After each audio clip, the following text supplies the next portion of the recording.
کله ناکله ته هره دروازه ټکوي، دعاوې کوي، ژاړې، نیمه شپه پاڅېږې، صدقه ورکوي، خو بیا هم له اسمانه هیڅ جواب نه راځي. داسې ښکاري لکه الله جل جلاله چې چوپ شوی وي. نه خو ته پوهېږې چې الله جل جلاله هیڅکله هم نه چوپ کېږي. ابراهیم علیه السلام چې کله اور ته واچول شو، الله جل جلاله هغه وخت هغه ته ونه ویل چې زه دې وژغورم، خو اور ته یې امر وکړي ای اوره ساړه او امن شه. یوسف علیه السلام چې کله په زندان کې و، کلونه چوپتیا وه، خو الله جل جلاله ویني، الله اوري، او بیا هغه وخت راورسېده چې د مصر عزیز شو. پیغام کله چې الله جل جلاله چوپي، دا د ده د پام، د ده د حکمت او د ازموینې تر ټولو لوی حکمت دی. صبر وکړه، ځکه چې دا چوپتیا د رحمت طوفان مخکې له تندې دی.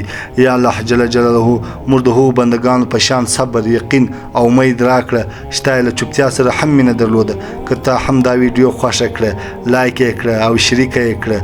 او زموږ د زړه نه جوړې شوي ویډیوګانو لپاره دوا او درمان چینل سبسکرایب کړه. اوس تا نظر ته اړتیا لرو، راتلونکي ویډیو دې په کومه موضوع وي، نظر مو کمنټ کې ولیکئ. کیدای شي همدا ستاسو وړاندیز راتلونکی پیغام وي چې د زرګونو خلکو ژوند ته رڼا ورکوي.